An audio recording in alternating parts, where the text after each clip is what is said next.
남유다의 외교정책과 아수르의 제국주의. BC 8세기 북이스라엘은 무나헴, 브가히야, 베가, 호세아 왕들이 차례로 다스리고 있었고, 동시대에 남유다는 아하스, 히스기야가 통치하고 있었습니다. 남유다의 아하스, 히스기야 시대는 이사야 선지자의 활동 시기입니다. 이사야 선지자는 전반기에는 아하스 왕 때문에 무척 고생하고, 후반기는 히스기야 왕을 도와가며 남유다를 아수르로부터 구하는 일을 합니다. 남유다의 왕은 르호보암을 시작으로 아비암, 아사, 여호사밧, 여호람, 아하시야, 아달랴, 요아스, 아마샤, 아사랴, 요담, 아하스, 히스기야, 므낫세, 아몬, 요시야, 여호아스, 여호야김, 여호야긴, 시드기야입니다. 북이스라엘과 아람의 연합군의 공격에서 피하기 위해 친아수르 정책을 폈던 아하스 왕, BC 742년부터 16년간 재위에게 이사야 선지자는 끊임없이 하나님께로 외교 노선을 바꿀 것을 요청했습니다. 이사야가 아하스 왕에게 친아수르 정책을 내려놓으라 한 것은 세 가지 이유 때문입니다.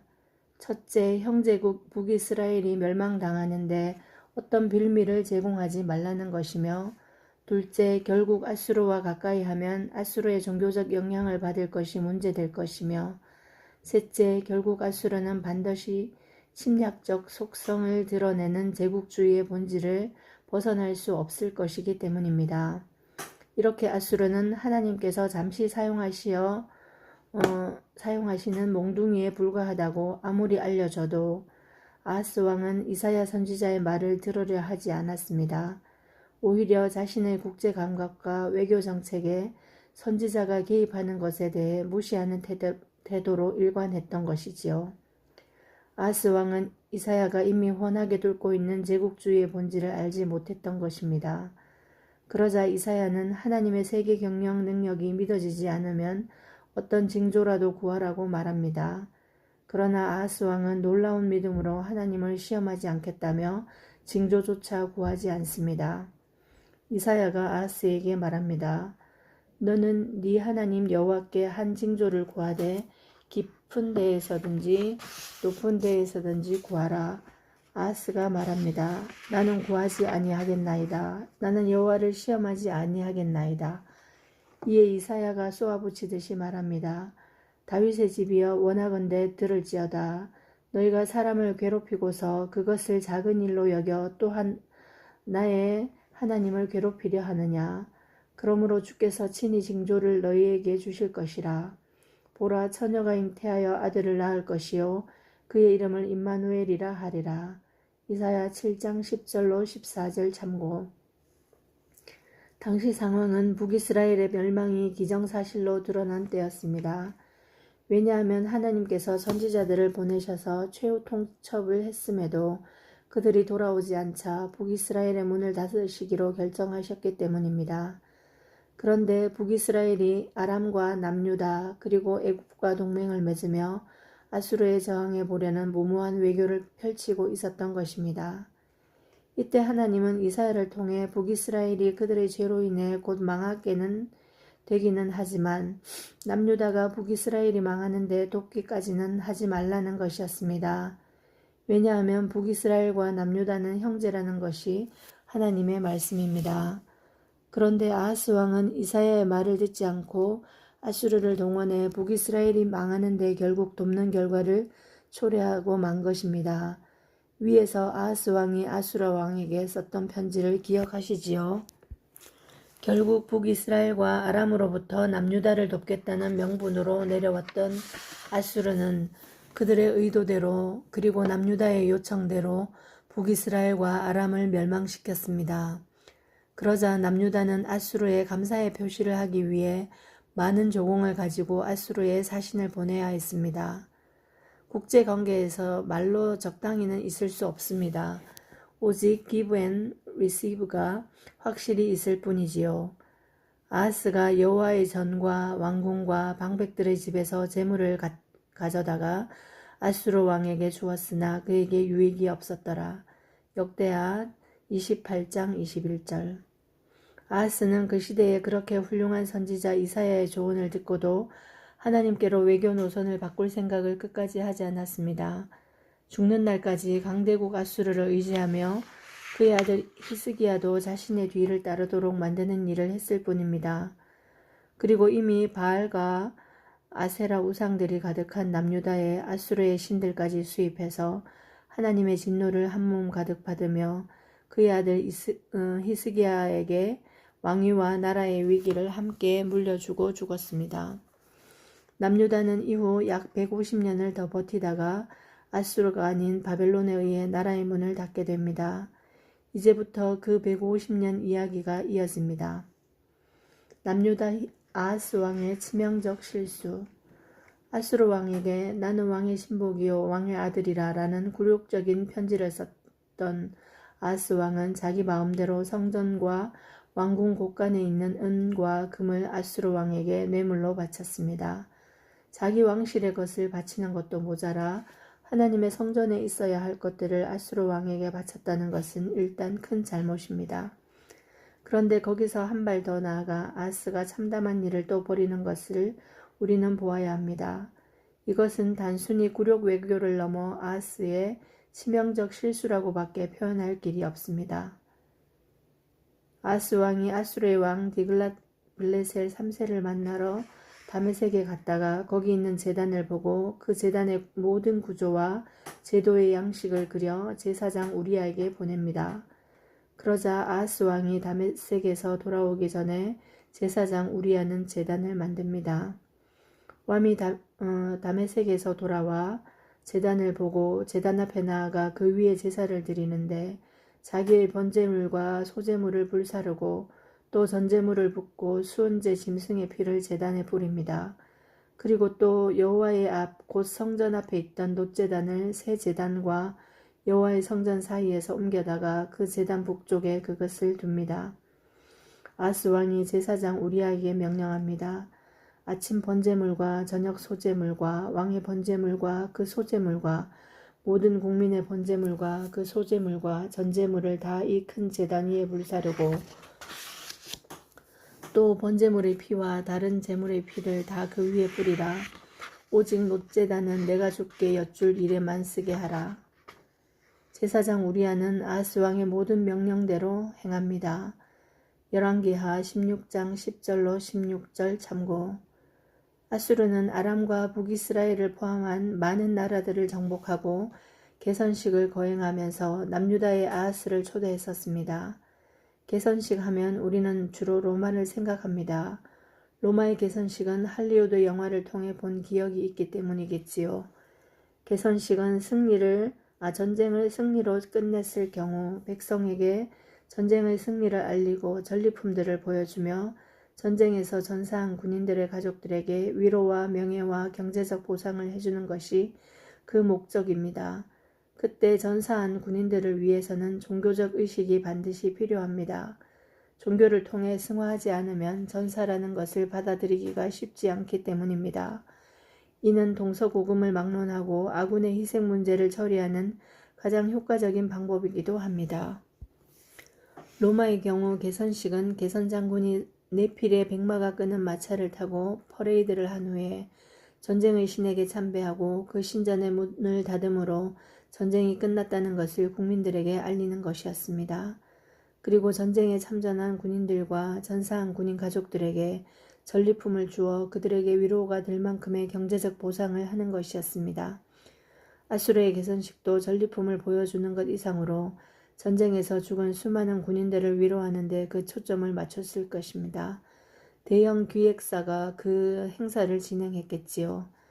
그런데 아하스가 보기에 그 행사가 멋이 난다고 생각했던지 따라하고 싶었던 것 같습니다. 하나님께서 이미 레위기에 제정하신 제사법에 무슨 더할 것이 있다고 아수르의 개선식을 흉내낸 것입니다.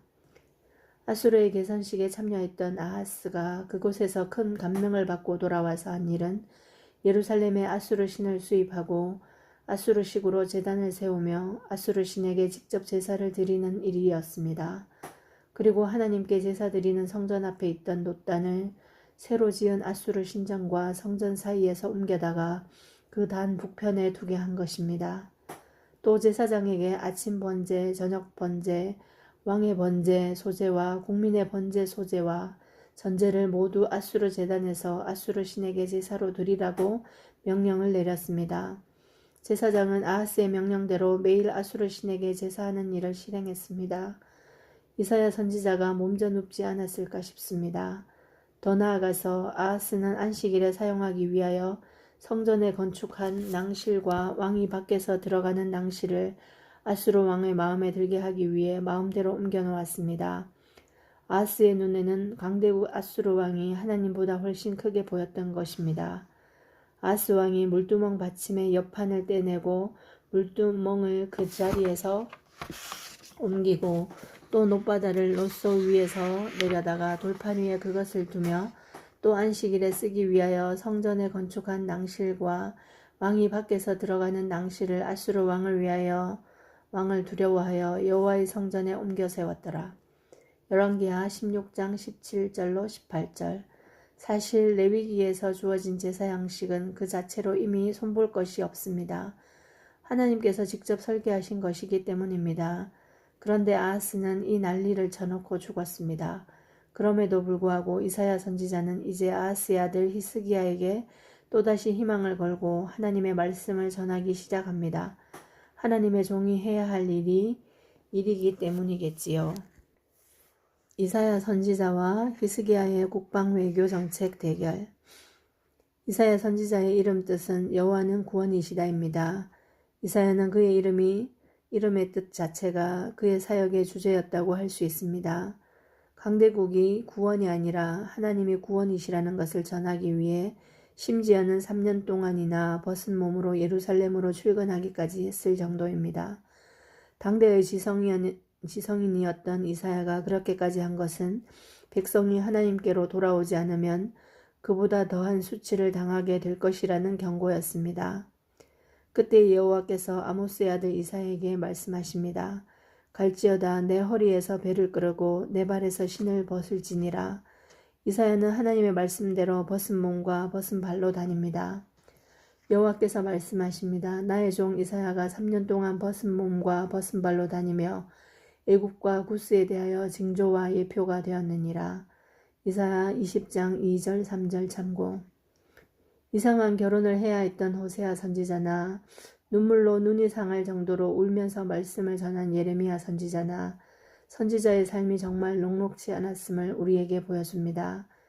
남유다에서 예언한 이사야는 아하스 왕과 히스기야 왕 시대를 살면서 그 시대를 하나님께로 돌아오게 하기 위해 그의 삶 전체를 바쳐서 말로, 몸으로, 그리고 실천으로 예언하며 살았던 선지자였습니다. 이사야 시대는 아수르가 강대국으로 제국주의를 펼치며 고대 근동을 벌벌 떨게 하던 시대였고 신흥 세력 바벨론이 점점 세력을 키우며 호시탐탐 아수르를 넘보며 자신들의 시대를 열 준비를 하던 때였습니다. 그 와중에 애굽은 과거의 명성을 되찾아 자신들의 위치를 지켜내려는 막바지 노력을 다하고 있었습니다. 이사야 선지자는 친아수르 정책으로 일관한 아하스 왕과 전반전을 치르느라 무척 애를 먹었습니다. 그리고 이사야 선지자의 후반기는 히스기야 왕이 하나님을 의지하게 만드는 일에 주력하면서 보내게 됩니다. 이사야는 또한 메시아에 관한 예언을 포함해서 많은 나라들에 대해서도 예언을 했는데 그의 예언의 내용은 분량이 많아 66장이나 됩니다. 이사야의 후반기 파트너이자 이사야와 국방 외교 정책을 대결을 벌였던 히스기야를 본격적으로 살펴보겠습니다. 히스기야는 25세에 남유다의 왕이 되었습니다. 그런데 히스기야 왕의 초반기 국가 경영 정책은 자주 국방과 반아수르 친애국 외교 노선이었습니다. 이사야 선지자는 이 같은 히스기야 왕의 정책들을 비판합니다. 첫째, 자주 국방에 대한 노력보다는 오히려 가난한 자를 위한 배려 같은 율법 규정 준수에 국가 행정력을 집중할 것을 주문합니다.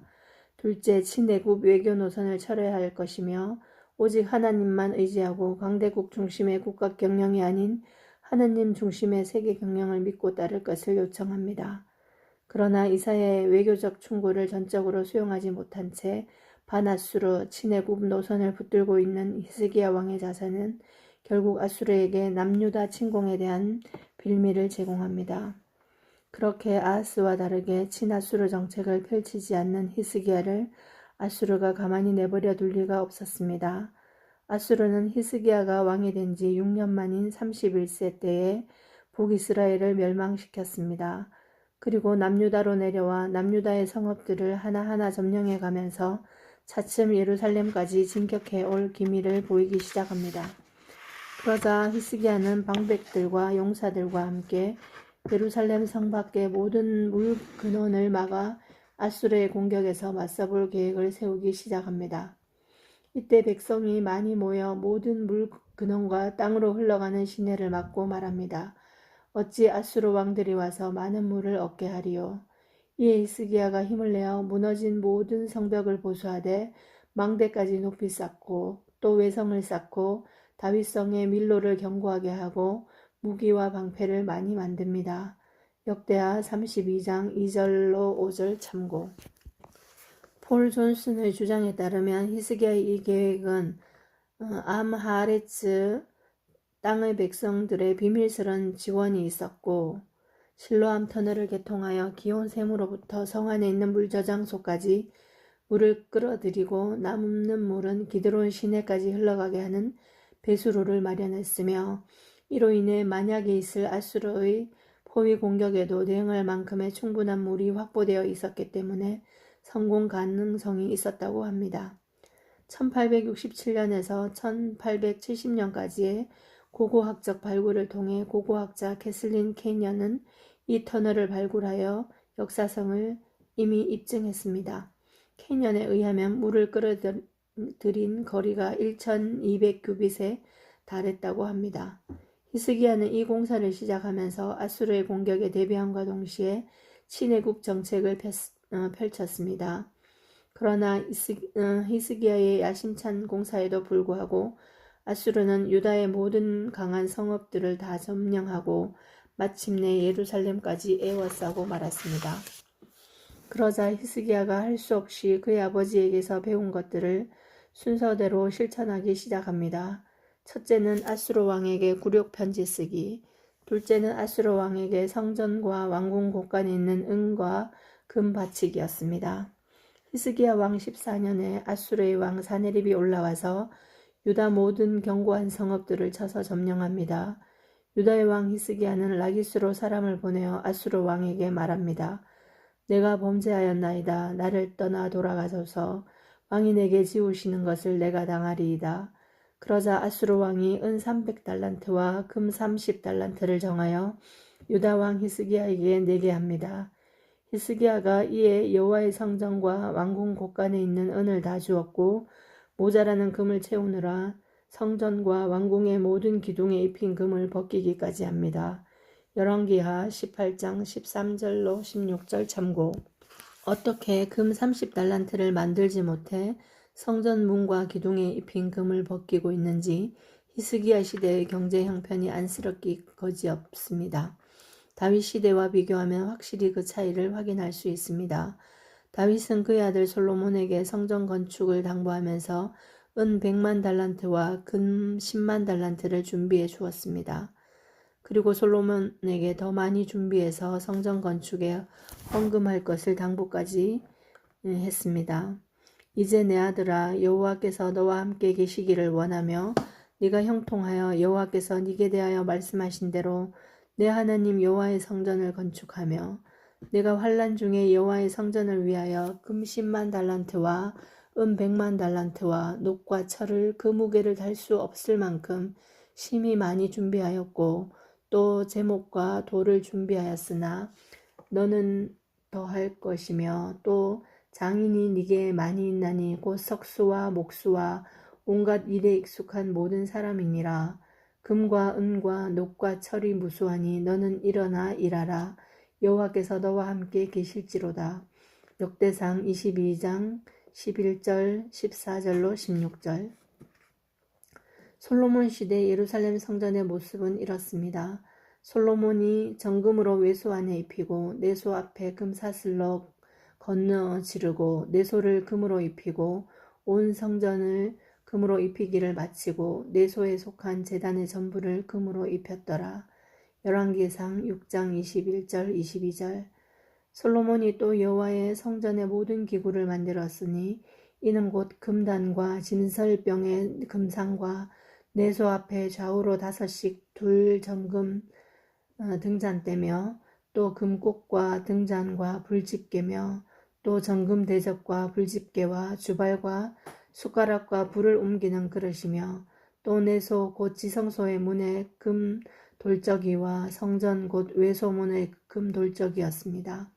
이에 솔로몬은 그의 아버지 다윗이 드린 물건 은과 금과 기구들을 가져다가 여호와의 성전 곳간에 두게 합니다.